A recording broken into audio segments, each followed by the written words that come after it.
Ok. E já demos aí 1 minuto de espaço, já vejo que tem bastante gente entrando. Então, oficialmente agora, bom dia a todos. Muito obrigado pela presença de vocês. Agradeço esse tempo que vocês vão dedicar para ouvir a gente nesse webinar. E também agradeço à OCS por esse espaço, por essa oportunidade, né, onde a gente vem apresentar uma inovação aqui para vocês. Esse webinar a gente vai fazer em português, mas a gente vai tentar falar de uma forma pausada, caso a gente tenha audiência de outros países aqui da América do Sul ou da América Latina, para que quem fala espanhol também consiga entender a gente. Eu sou o Anderson Catoni, gerente de marketing da Novozymes, e eu vou ser o moderador dessa sessão de hoje. Eu tenho mais de 10 anos de experiência na área de óleos vegetais, e dos quais os últimos 3 anos dedicados aí ao entendimento dessa tecnologia enzimática. Hoje a nossa ideia é falar para vocês sobre uma solução inovadora, é um processo que está sendo patenteado e lançado pela Novozymes, que é a aplicação de uma fosfolipase C dentro do processo de refino alcalino, né? Um processo onde até hoje não era possível a aplicação de uma enzima e agora essa solução ela é possível. Então tudo que a gente vai conversar hoje é baseado no artigo publicado pelo Per Munk-Nielsen, um cientista sênior da Novozymes, aí com mais de 20 anos de experiência. O artigo foi publicado na revista da OCS e depois a gente vai disponibilizar ele para vocês. E comigo aqui hoje eu tenho 2 convidados especiais, Renan Marangoni e Danilo Lima. Renan Marangoni ele é especialista na área de óleos vegetais da Novozymes América Latina, e o Danilo é o sócio proprietário da BR Process, uma empresa de engenharia com muitos anos de experiência nessa área de óleos vegetais. Então eu vou deixar que eles próprios se apresentem rapidamente. Dou o palco aí. Primeiro, Renan, pode se apresentar para a gente, por favor? Sim, Catoni, obrigado. Obrigado também ao OCS pelo espaço, né, de falar desse tema tão importante, né? Bom, sou o Renan Marangoni, como o Catoni disse, sou especialista técnico da Novozymes para as aplicações enzimáticas no processamento de óleos vegetais, né? Atuo há aproximadamente 5 anos em indústrias de óleos vegetais em diversas funções, sou engenheiro de alimentos, sou mestre em inovação tecnológica. Prazer imenso estar aqui hoje dividindo aí os conhecimentos com o Danilo sobre esse tema tão importante. Muito obrigado. Danilo. Legal, Renan. Bom, gente, obrigado pelo convite, obrigado ao OCS pelo espaço. Eu me chamo Danilo Lima, eu sou sócio-diretor da BR Process. A BR Process é uma empresa de tecnologia industrial focada em aplicação, desenvolvimento de soluções para essa indústria de óleos, gorduras e biodiesel.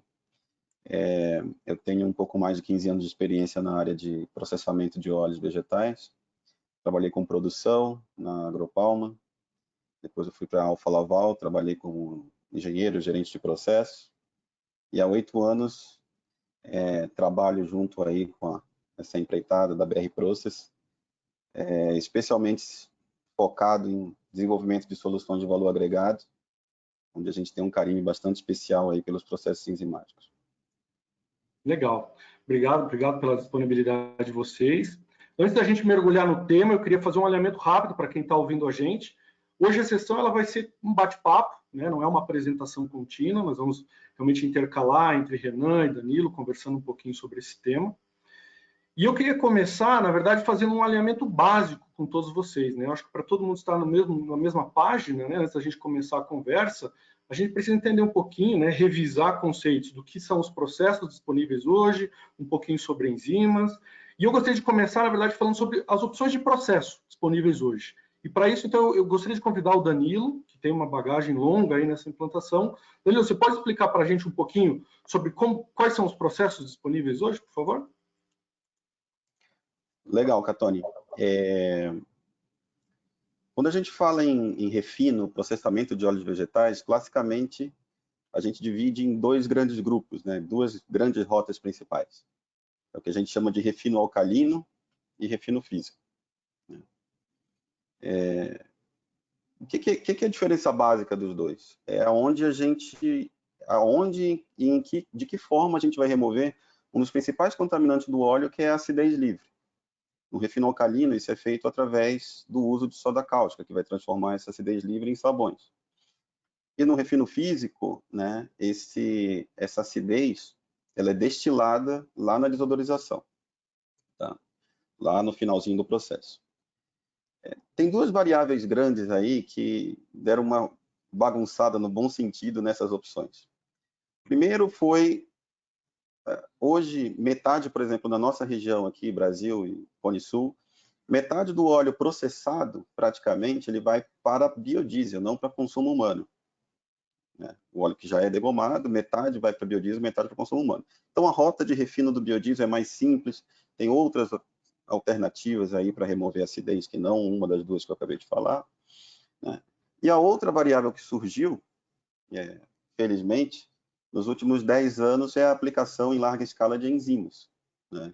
Hoje, 35% a 40% desse óleo que é produzido nessa região passa por uma enzima na sua fabricação, uma fosfolipase, uma enzima de degomagem na sua fabricação. Então, isso mexeu um pouquinho a estrutura do que é daquelas árvores clássicas de decisão de processo que a gente tinha antigamente. Tá? Eu vou mostrar um slide que talvez eu acho que fique mais fácil. Está todo mundo vendo a minha tela? Acredito que sim. Bom, a gente tem, já que a gente vai falar um pouco mais de óleo de soja hoje, que é o óleo mais típico da nossa região, a gente tem um óleo bruto, ele tem vários contaminantes para ser classificado como refinado, né? Mas os principais em volume são a acidez, que a gente vai chamar aqui de FFA, uma sigla em inglês, que varia em média de 0,5% a 2%. E fosfatídeos expressos como fósforo, de 400 a 1.200 ppm. Ah, mas é tão pouquinho, em ppm, não, mas isso aqui é só o fósforo. O fosfatídeo, em média, 25 a 30 vezes mais que isso. Né? Então, esse óleo, ele vai ter dois caminhos principais de refino, né? Como a gente falou, o refino alcalino e o refino físico. Tá? No refino, tanto no refino alcalino como no refino físico, existe um processo que pode ser feito ou não, dependendo da logística da planta, ou seja, se a extração está junto da refinaria ou da planta de biodiesel, ou se o produtor, né, a empresa é produtora de lecitina, né, que é o processo de degomagem aquosa, onde eu derrubo mais ou menos de 50% a 80%, 90% do teor de fósforo original, né, vou tirar os fosfolipídios hidratáveis, né, para que esse óleo possa ser estocado, transportado. Né. Quando a refinaria está próxima ou a planta de biodiesel está próxima da extração, às vezes não faz sentido, a não ser que você seja um produtor de lecitina, usar essa etapa. Tá? Depende muito de alguns fatores dentro da própria extração, né, também. Mas o óleo também pode passar diretamente para as etapas de refino. Quando se faz degomagem aquosa, tem o primeiro ponto de perdas de processo, porque tipicamente para cada 2 partes de fosfolipídio que você tira, você perde uma de óleo. É como se fosse um pedágio a pagar. Né? Então, se você vem do óleo bruto ou do óleo já previamente degomado, aí você tem 2 caminhos. Então, os caminhos para você tirar essa acidez e o fósforo são, no refino alcalino, né, a gente consegue entregar, depois da neutralização química, tipicamente, já uma acidez praticamente zerada, abaixo de 0,1%, e um fósforo abaixo de 10 ppm. Mas aqui eu também já tenho um alto pedágio a pagar sobre esse fósforo, né, e sobre essa acidez, que é a famigerada borra, né? Para cada parte de acidez e para cada parte de fósforo que eu removo do óleo, eu perco bastante óleo neutro, né? E é um produto de baixo valor agregado, onde eu não recupero essa perda, né, propriamente dito. Se for biodiesel, aqui depois de um polimento está pronto, porque o biodiesel basta a acidez e o fósforo estar embaixo. Se for para alimentício, ele segue para o branqueamento e a desodorização, onde ele chega nessa especificação final aqui, típica de menor que 0,05, e o fósforo menor que 2 ppm.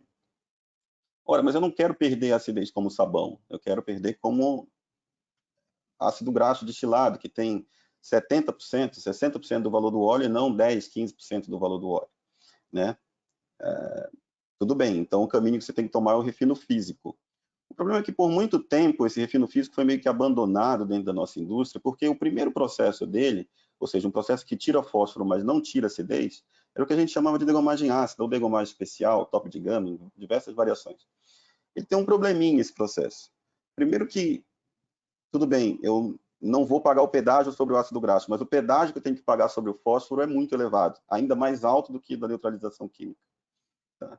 E o segundo é a estabilidade desse fósforo que precisa entrar em 10 ppm para o branqueamento, tá? Lógico, você pode entrar com mais, mas tem outras, né, implicações nisso aí. Então, foi um processo que foi meio abandonado, porque ele dava aquele problema, aquele question mark de qualidade, lógico, lógico que é possível, né? Mas é mais complicado. E ainda assim trazia as perdas, né? Um subproduto de baixíssimo valor, ainda pior do que a borra, né? Então, é um processo que ficou meio abandonado, né? Dentro da cadeia de refino de óleo de semente, principalmente aqui na nossa região, tá? Nos últimos anos, o que aconteceu? Como eu mencionei anteriormente, a gente teve o surgimento de enzimas que melhoraram essa questão em duas frentes.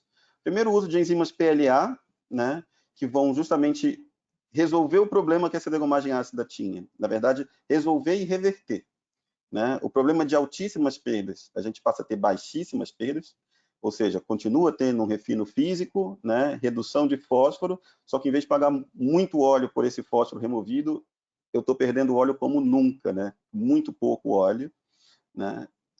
Além de dar uma estabilidade muito maior que a degomagem ácida da redução desse fósforo, né? É aqui que hoje que eu falo, 30% a 40% do óleo nacional já passa por um processamento dessa enzima, seja para refino alimentício, seja para biodiesel, né? Então, é realmente uma grande revolução tecnológica que as enzimas trouxeram nos últimos 10 anos, tá? E a outra coisa que também está tomando força, já está também outro processo de 10 anos, é o uso de enzimas PLC, né, na extração, na degomagem aquosa, para plantas que não refinam ou que vão refinar só posteriormente, onde você reduz muito essas perdas aqui, né, de óleo na goma, né? Você basicamente transforma uma boa parte dos fosfolipídios em óleo, né, além de reduzir a quantidade de óleo arrastado. É um processo super interessante, especialmente para quem tem um fósforo bastante elevado no óleo, tá? Então, a gente entrou com a enzima para resolver um problema, o refino físico é uma realidade hoje. Hoje, as perdas de degomagem aquosa estão menores do que nunca com o uso de enzimas PLC, e a gente não tinha ainda uma alternativa para quem, por algum motivo específico, vai seguir essa rota. Eu tenho uma acidez muito baixa, não vale a pena o investimento no refino físico. Eu misturo toda a borra no farelo, então o ganho não é tão alto, né? E esse é o que a gente vai falar hoje, né? Era o que faltava, era a aplicação da PLC integrada à neutralização química de óleos brutos, tá? Então, eu acho que aí a gente meio que fecha um pouco as opções principais de refino. Legal, está super claro, obrigado. Bom, e aí a gente viu ali, né, PLA, PLC, eu acho que agora vale então a gente dar um passo numa revisão conceitual sobre enzimas, tipos de enzima, como elas colaboram, né, e como que essa enzima PLC também já começa a trazer valor dentro desse refino alcalino, tá? Aí, nesse caso, eu vou passar a palavra ao Renan. Eu só vou fazer um comentário antes, que é o seguinte, eu esqueci de comentar. Tem um espaço para questões, então se vocês quiserem ir enviando as questões ao longo da apresentação, fiquem à vontade, que aí no final nós temos um espaço reservado para tentar responder todas as perguntas que vierem, ok, pessoal? Bom, então eu passo a bola agora ao Renan. Renan, conta um pouquinho para a gente aí o que são enzimas, como elas funcionam. Perfeito, Catone, obrigado. Realmente, o tópico das enzimas, ele ainda gera um pouco de dúvida, né, sobre o que elas são, sobre quais são os papéis dela dentro do processo de refino de óleos vegetais, né? Antes de entrar no papel dela no refino, contextualizar o que são enzimas. Enzimas nada mais são do que proteínas, mas são proteínas muito especiais, né? Proteínas que têm uma função especial no nosso metabolismo, que é catalisar ou acelerar reações químicas. Ela é produzida por seres vivos, né? Nós produzimos diversas enzimas no nosso organismo, assim como vegetais, micro-organismos, porém é produzida por um ser vivo, mas não é um ser vivo em si. Então ela não é um micro-organismo, por exemplo, o que muita gente acaba confundindo. No caso, por exemplo, das enzimas industriais da Novozymes, né, que são comercializadas, elas são obtidas através de um processo fermentativo muito semelhante ao processo de produção de etanol, por exemplo. Então, elas são produto de seres vivos, né, mas não é um ser vivo em si. No caso de óleos vegetais, como o Danilo já bem comentou, uma aplicação muito difundida é o uso das fosfolipases, né, que são as enzimas que agem no fosfolipídio, comumente nas etapas de neutralização ou de degomagem. As fosfolipases têm essa função de ação no fosfolipídio, promovendo hidrólise e facilitando assim a sua separação, né? Eu tenho uma apresentação aqui, uma imagem que pode me ajudar a explicar um pouco de uma forma mais lúdica. Vou compartilhar com vocês agora. Espero que estejam vendo minha tela. Sim. Aqui, na verdade, é uma representação um tanto quanto lúdica do que é um fosfolipídio. O fosfolipídio ele é uma molécula de glicerol e ligado à molécula de glicerol, dois ácidos graxos são ligados a ela e um grupamento fosfoéster. A gente comumente se refere ao fosfolipídio como fósforo, né? O elemento químico fósforo, porque é mais fácil de ser quantificado e existe uma correlação entre o teor de fósforo e a quantidade de fosfolipídio presente em um óleo vegetal. Porém, podem observar que o fósforo ele é apenas uma parte dessa molécula, né? Que é representado pela bolinha verde. E fosfolipídio, como o Danilo comentou, é uma das primeiras etapas de refino, é a remoção dos fosfolipídios, né? E existem formas enzimáticas ou não de se fazer. A forma não enzimática é simplesmente pela adição de água e por uma centrifugação, onde a gente remove toda a molécula do fosfolipídio, né? Ela vai embora com a fase aquosa do processo de centrifugação, na etapa de centrifugação. Porém, ao fazer essa centrifugação da molécula integral do fosfolipídio, existe muito um parâmetro que nós chamamos, né, que é o arraste de óleo neutro, né?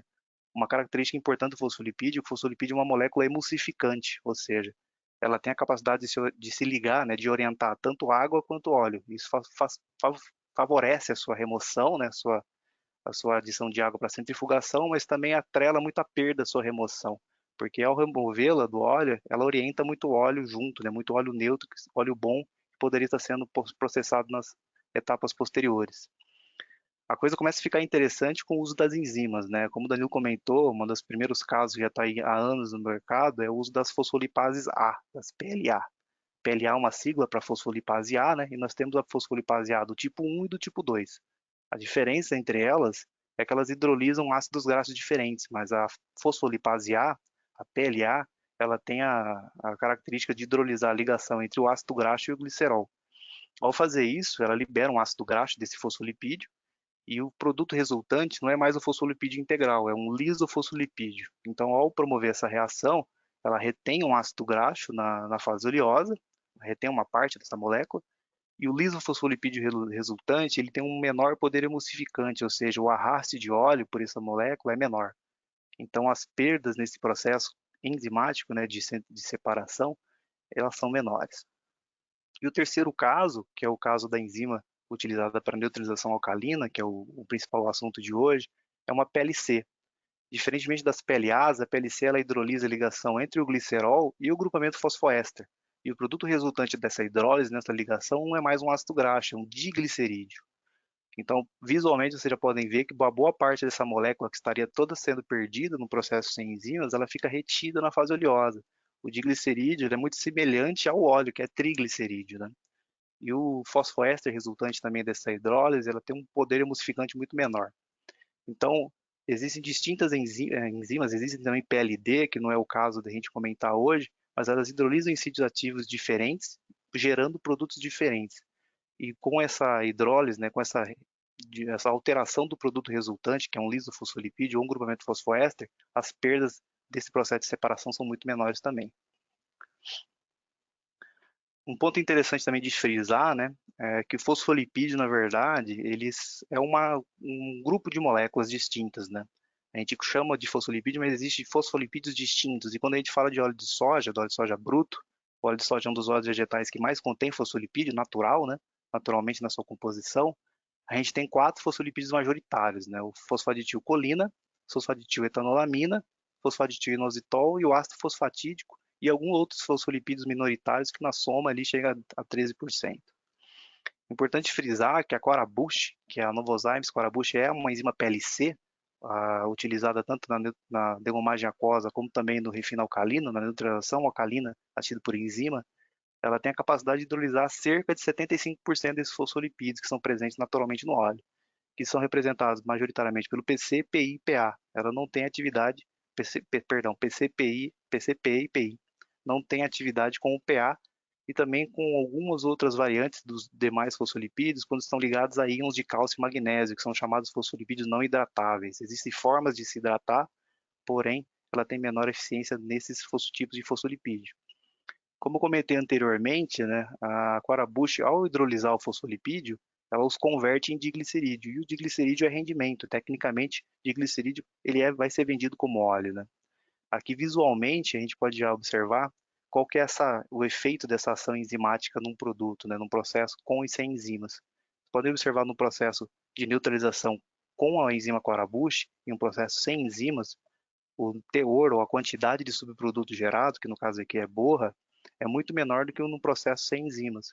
Por quê? É menor porque a enzima atuou sobre esse fosfolipídio que estaria sendo perdido na borra num processo sem enzimas, convertendo ele em óleo.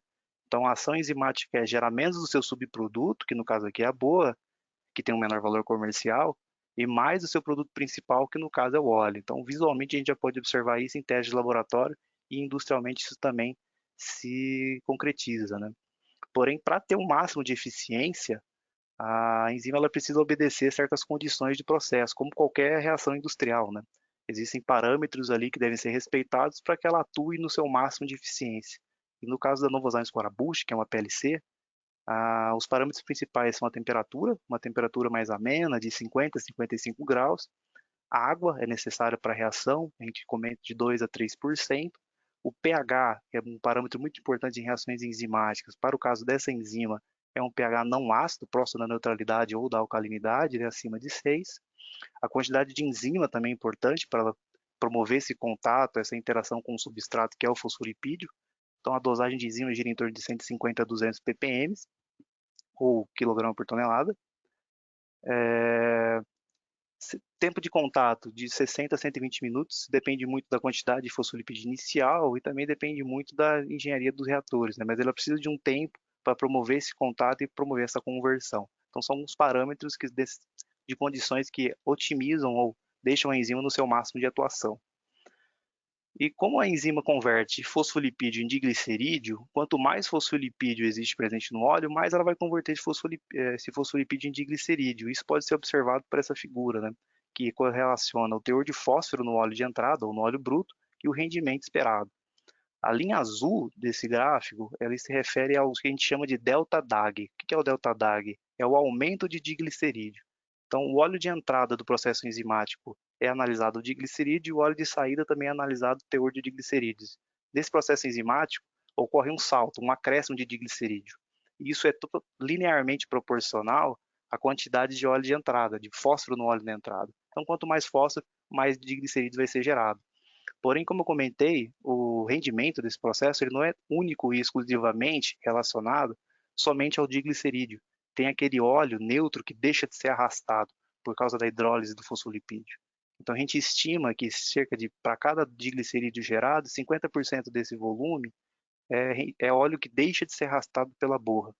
Então, a linha verde desse gráfico é justamente representada por isso, que é essa estimativa de rendimento que total, né, que é a soma do diglicerídeo com o óleo que deixa de ser arrastado. Então, são algumas informações, algumas características referentes a essa enzima que atua nesse processo de neutralização alcalina assistido por enzima e quais são os benefícios que a gente consegue colher do uso dessa tecnologia, Catoni. Muito legal, muito obrigado, acho que está super claro. O que eu queria agora é partir para uma conversa talvez um pouco mais de mundo real, né? Assim, sair um pouco da teoria, indo para a prática, que eu acho que é o que a audiência está querendo ouvir. E para isso eu chamo o Danilo, que tem aí anos de experiência montando planta, ajustando planta.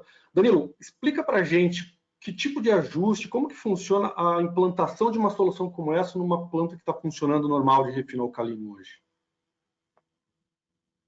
Legal, Catoni.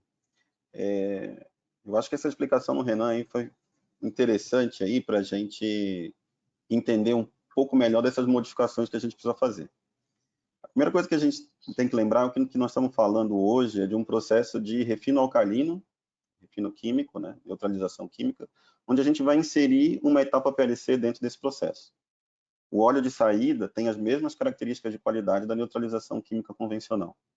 Então, o único processo em que vai haver alteração é na neutralização química propriamente dita. Para criar as condições para que essa enzima exerça, né, a sua função. Tá? Eu vou mostrar a minha tela aqui, que aí eu acho que tem um desenho que facilita aqui. Aqui é um setup básico de uma neutralização química. Lógico, isso varia de planta para planta, tem várias estratégias de fazer isso. alternativas. Mas, basicamente, né, você entra aí com óleo bruto ou óleo degomado. Aqui, hoje, nós estamos falando de processos com óleo bruto. E a primeira etapa é um condicionamento ácido, onde, como o Renan mostrou, aqueles tipos de fosfolipídios, alguns não saem tão facilmente na água, porque tipicamente eles estão ligados a cálcio e magnésio, ou têm uma hidratabilidade baixa. Então, para eu torná-los livres, né, a migrar à fase aquosa, né, mais afins à água, né, e conseguir remover isso do óleo, eu tenho um pré-tratamento com ácido, né, na neutralização química, tipicamente é um ácido fosfórico, né, tem uma mistura, né, com algum grau de cisalhamento, um tempo de contato, algumas plantas nem têm isso, a grande maioria tem valores variáveis, né, de 15 minutos até, algumas de 6 horas, 8 horas. Depois que eu já estou com esses fosfolipídios complexados, né, a parte de cálcio e magnésio já virou fosfato de cálcio, fosfato de magnésio, citrato de cálcio, citrato de magnésio, e os fosfolipídios estão livres para migrarem para a fase aquosa, aí eu entro com a solução, né, de soda cáustica, que é a razão de ser aí da neutralização química. Ela vai neutralizar esse residual de ácido fosfórico, né, na verdade, a acidez graxa, a acidez livre do óleo, né. Eu tenho tempo de, né, também uma mistura íntima aí da água, da solução de soda cáustica, né, mais um tempo de contato, que também varia de planta para planta. Algumas plantas ainda aquecem antes de entrar na centrífuga, as outras já vão quente do início ao fim. E aí, na separadora centrífuga, eu tenho a separação do que eu chamo de borra, que são sabões, né, ácido graxos convertidos em sabões, todos aqueles fosfolipídios que entraram, né, uma boa quantidade de óleo neutro arrastado e a água, né, que eu usei, e alguns outros componentes minoritários. E o óleo neutro, né, que aí vai para uma etapa de polimento, uma lavagem, um tratamento com sílica, ou, dependendo da planta, se for biodiesel, às vezes vai direto à produção, enfim. Então, aqui eu tenho esse óleo neutro, né?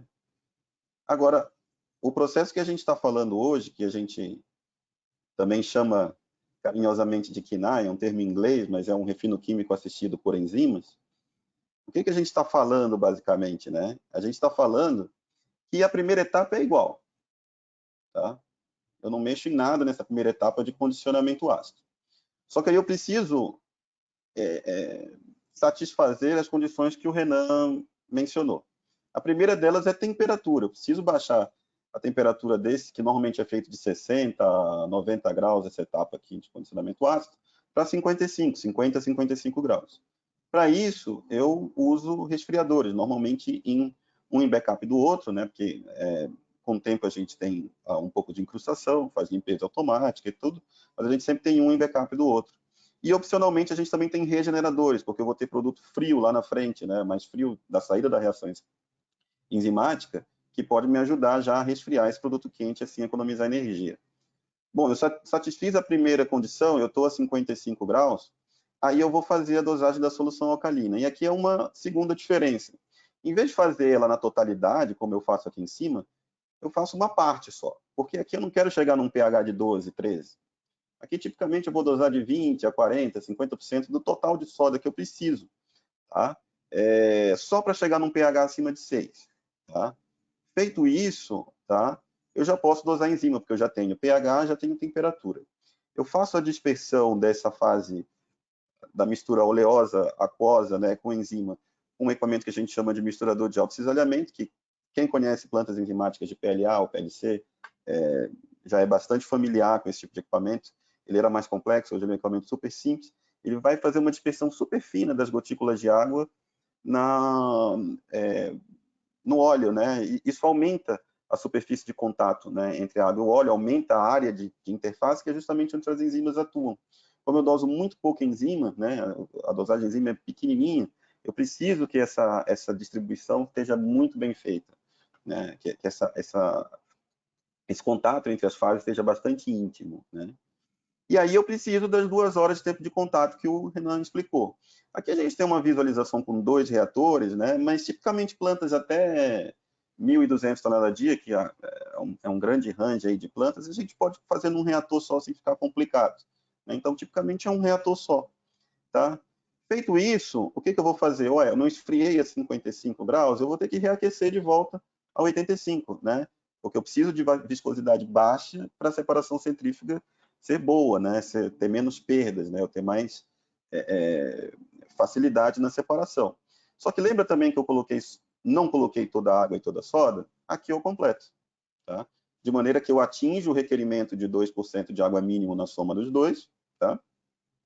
Mas comparando esse processo com esse processo, eu não tenho nenhum input adicional de consumo de ácido e nem de soda cáustica adicional. São os mesmos consumos de ácido e soda.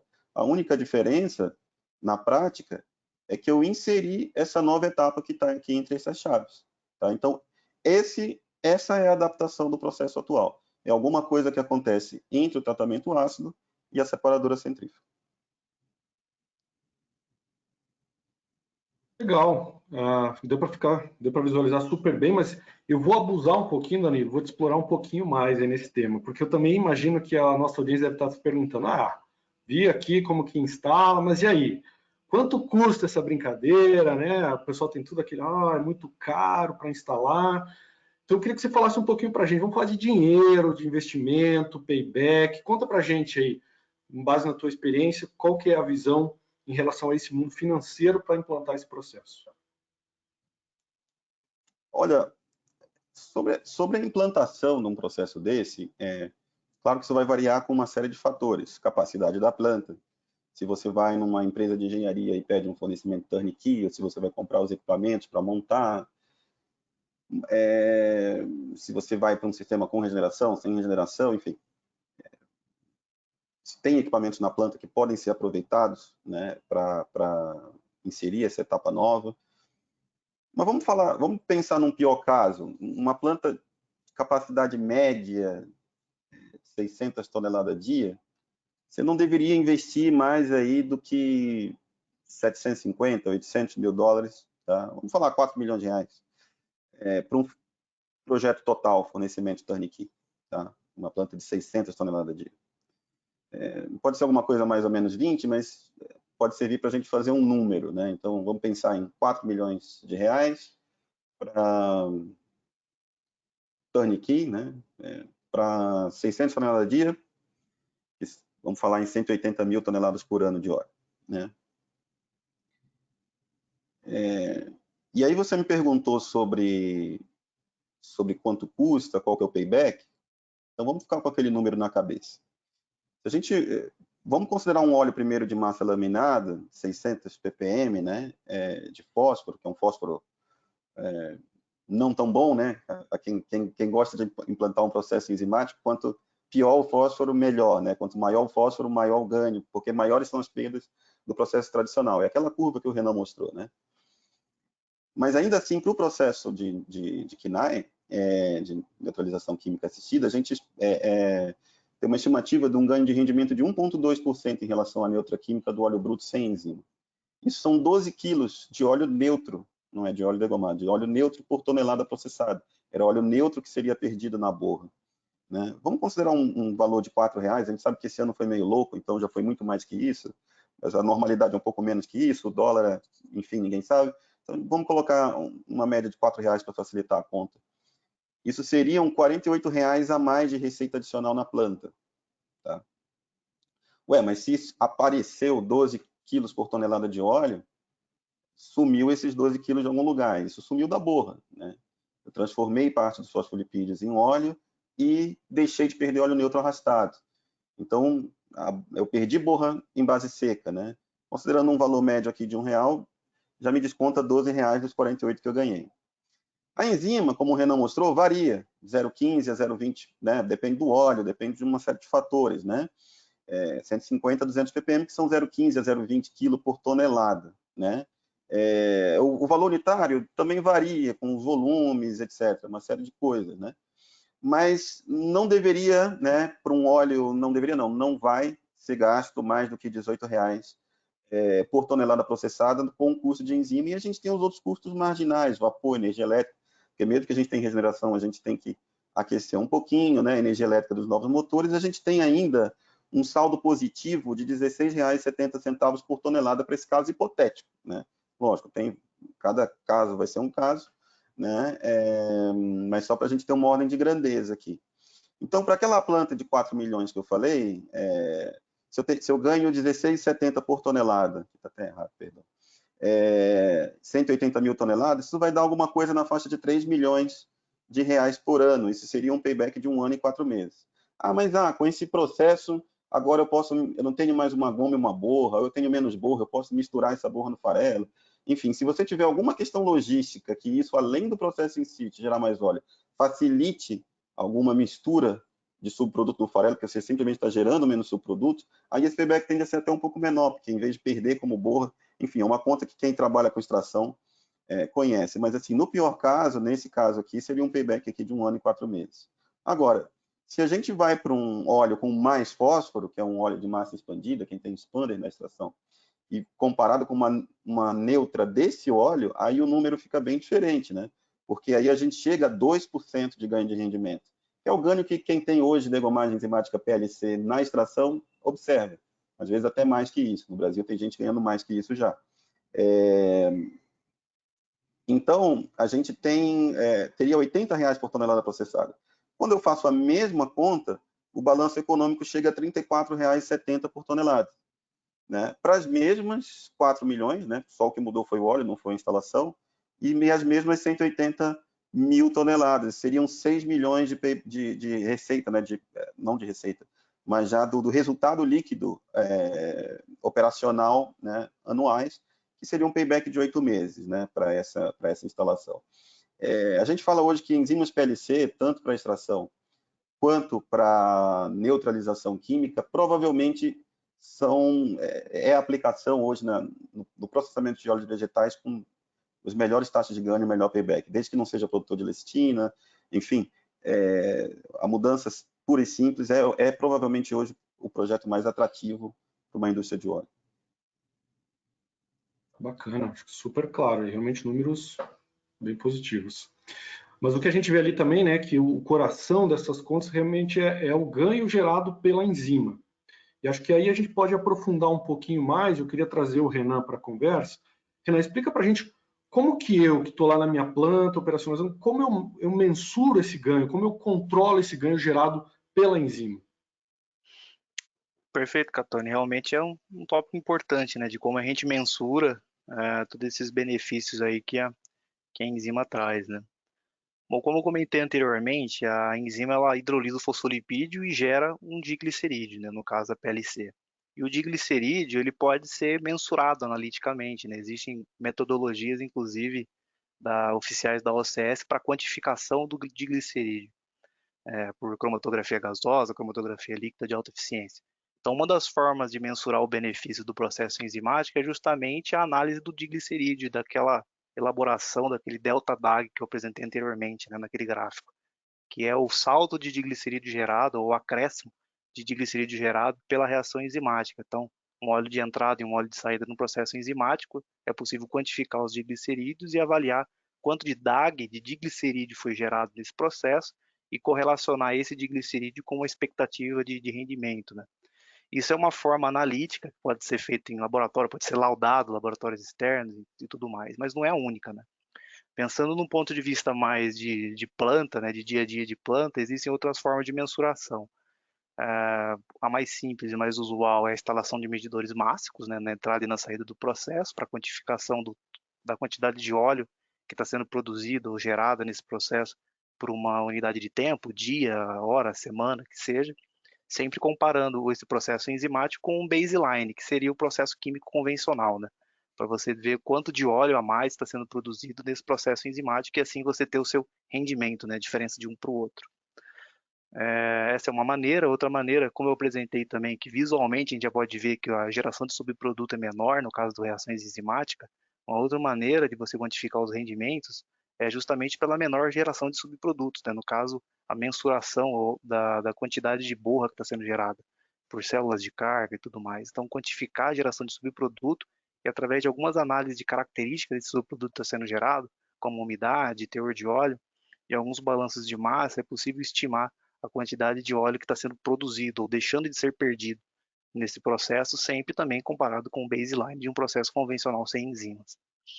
E tem o caso também daqueles clientes, né, daquelas plantas de neutralização que são atreladas, são acopladas às extrações, onde o produtor, né, a planta tem a capacidade de voltar todo esse subproduto gerado de volta lá no farelo para correção de proteína, é possível mensurar o rendimento através do impacto gerado nas características do farelo pela essa adição desse volume de borra gerado, da matéria graxa, na umidade do farelo. Então, através de alguns balanços de massa simples, também é possível de mensurar esse rendimento, sempre comparado com o baseline de um processo convencional sem enzimas, né? Vale ressaltar, acho que eu falei 4 aqui diferentes formas, né? Vale ressaltar que são 4 diferentes formas que apontam para o mesmo resultado final. Não necessariamente quem está fazendo uma neutralização, um processo enzimático sequer, precisa lançar mão de 4 ou 5 alternativas, rotas de mensurar o seu rendimento. Na verdade, uma ou duas apenas para contra-cheque, na verdade elas são redundantes, todas elas apontam para um número único no final, né, de rendimento. Então são alternativas ali que auxiliam o gestor do dia a dia de mensuração desses rendimentos ali com uma certa precisão, né? Ok, obrigado.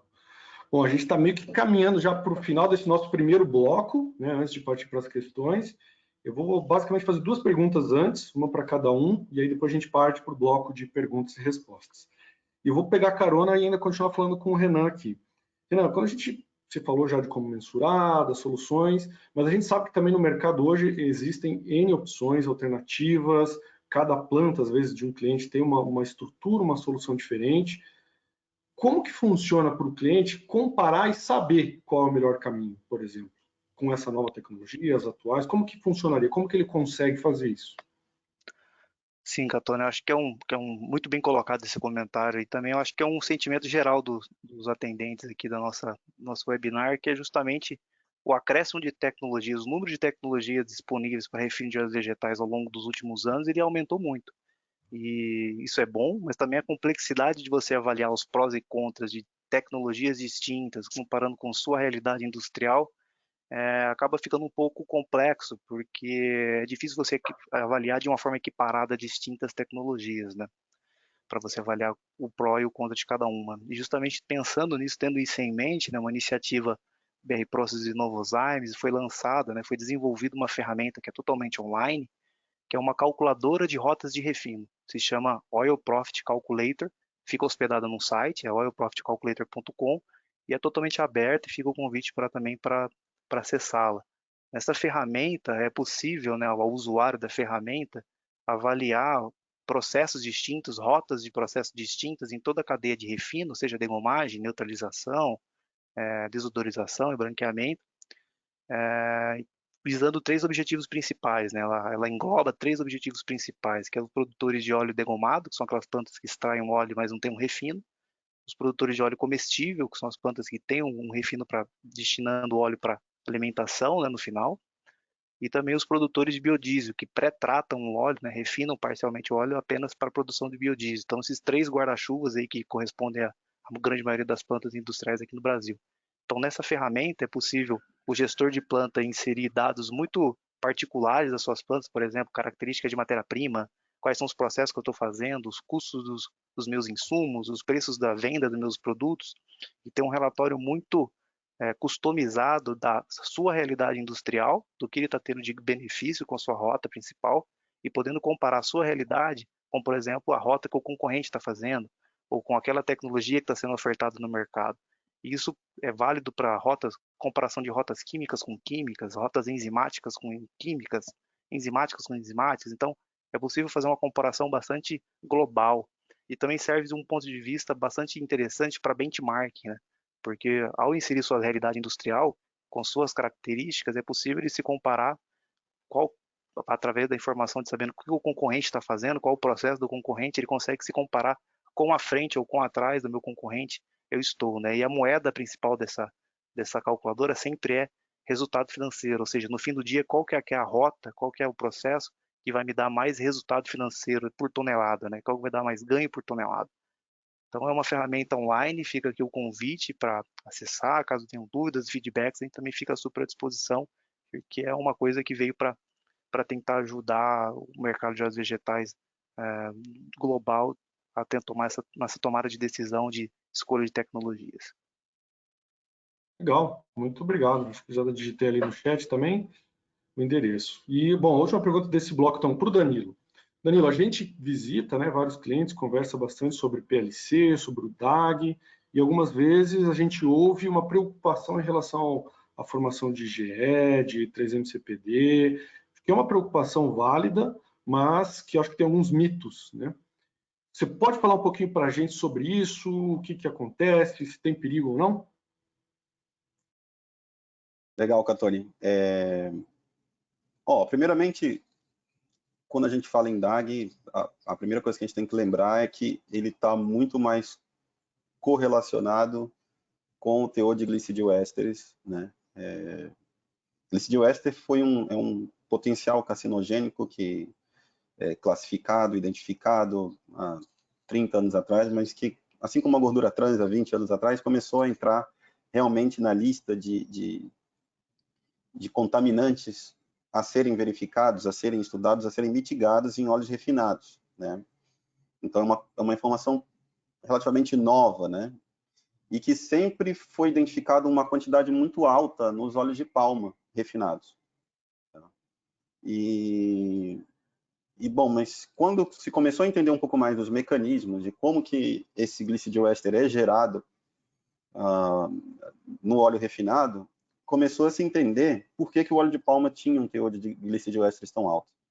Porque os 3 principais fatores que talvez contribuem de maneira praticamente equânime, né, na formação de glicidilestres são teor de glicerídeos na matéria-prima, no óleo branqueado, no caso, tempo de desodorização, ou seja, quanto tempo esse óleo vai ficar exposto a alta temperatura, porque existe uma cinética de formação desse glicidilester, e temperatura de desodorização. Quanto maior a temperatura, então a palma tinha um problema nos 3, porque normalmente a temperatura, refino físico, temperaturas de palma, né? As temperaturas são um pouco mais elevadas para tirar toda aquela acidez, os tempos são prolongados para tirar um pouco mais da cor vermelha do óleo, e o teor de glicerídeos é alto, de 4 a 10%, né? Uma média de 6, 7%.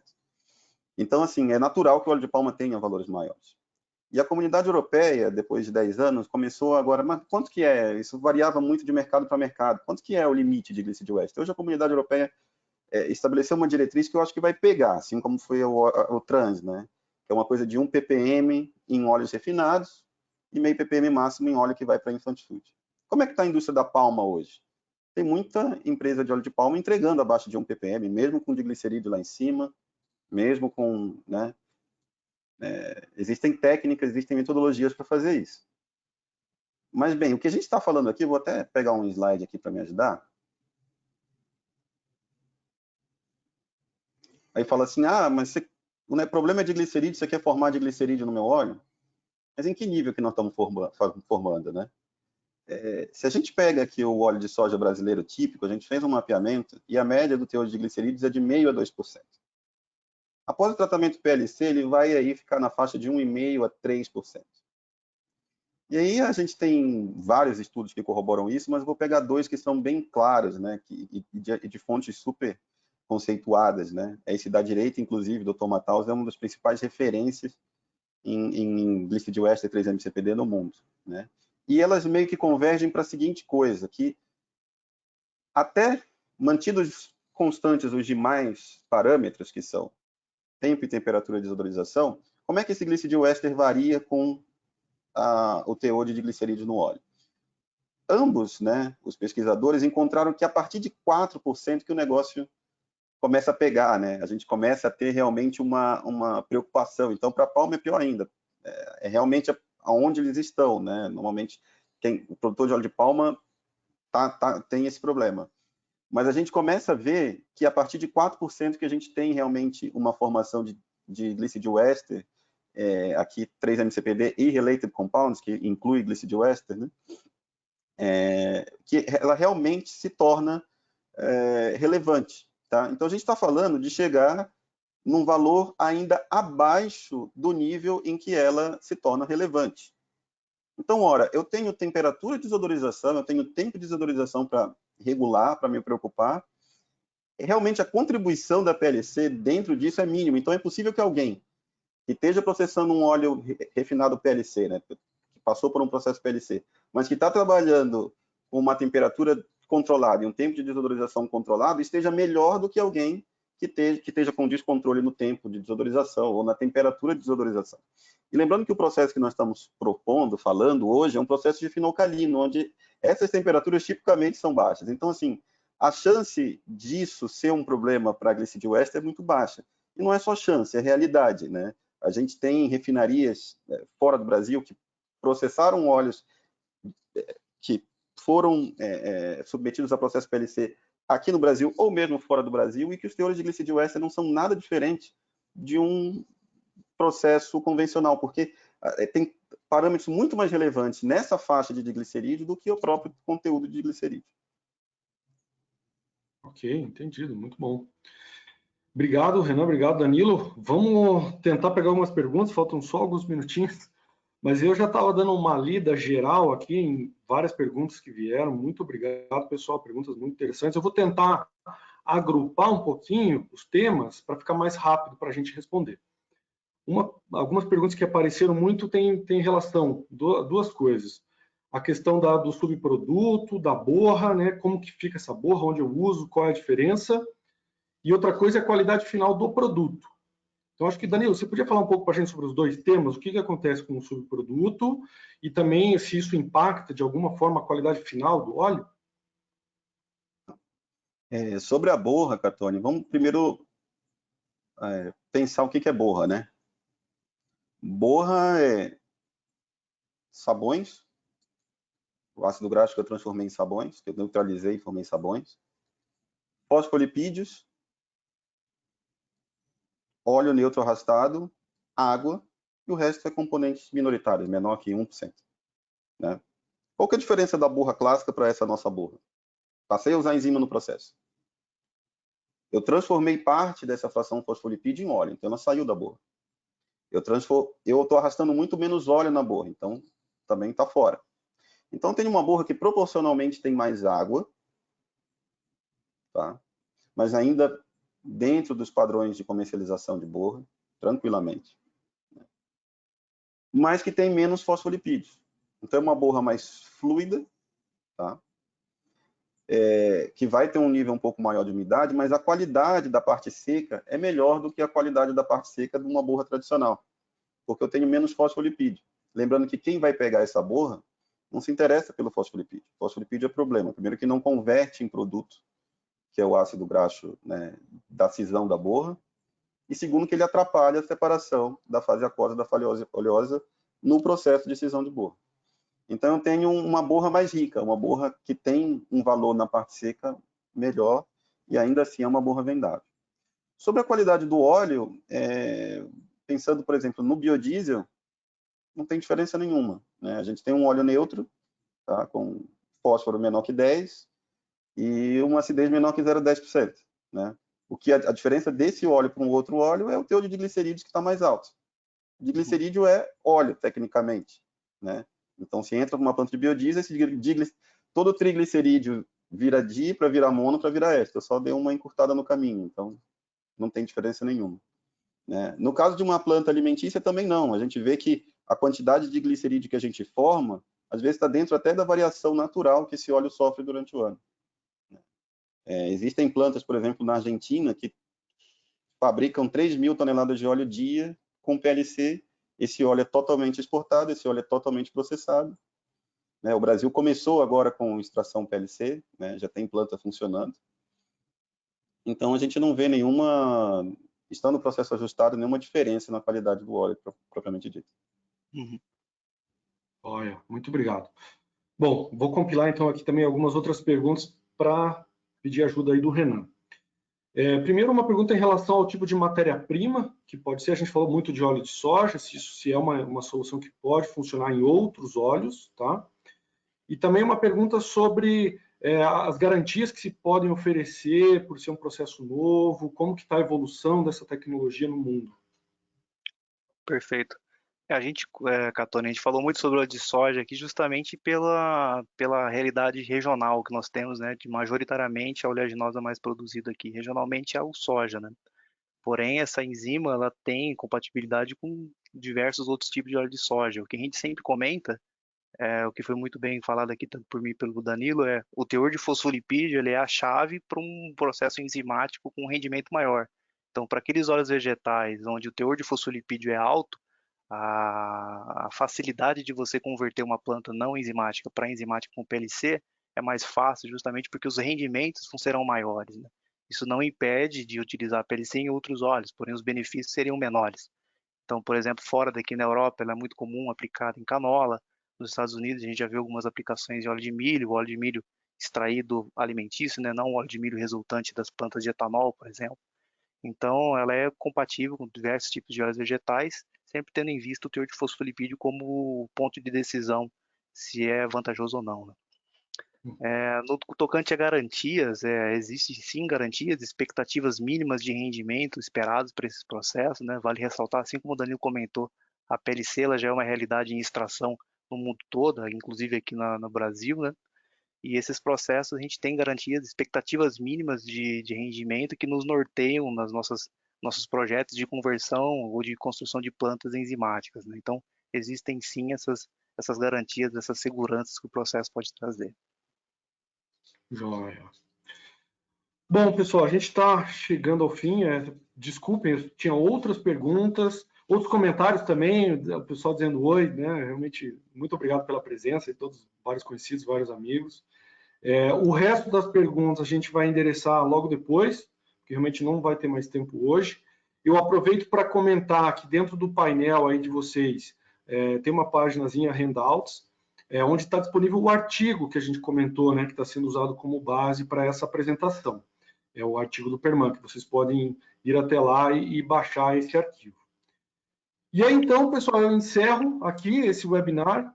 Muito obrigado. Aqui no slide vocês têm os nossos contatos, nossos e-mails. Entrem em contato se vocês tenham dúvidas ou queiram desenvolver um pouco mais, se querem receber uma visita, fazer teste na planta, a gente tem essa disponibilidade. Agradeço à OCS mais uma vez e deixo aqui um espaço para as palavras finais aqui dos nossos grandes convidados, Renan e Danilo. Maravilha, Catone. Obrigado ao CS pelo espaço novamente. Reforço o nosso compromisso aqui, os nossos contatos para qualquer dúvida, sugestão, feedback, a gente fica à total disposição. E realmente foi um prazer imenso falar desse tema, dividir aqui conhecimento, sempre aprendendo com o Danilo Lima aqui. Muito obrigado. Aí, Renan, obrigado, cara. Aprendizado mútuo aí. E obrigado, Catone, pelo convite. É sempre um prazer falar de enzimas. É uma pena que não deu tempo de responder todas as perguntas, mas como você falou, a gente endereça isso aí tudo pro pessoal depois, tá? E obrigado pela audiência, por ter escutado a gente por essa hora, e a gente se vê por aí. Ok, muito obrigado. Então, pessoal, tchau, tchau. Bye, bye. Amy, done. Bye.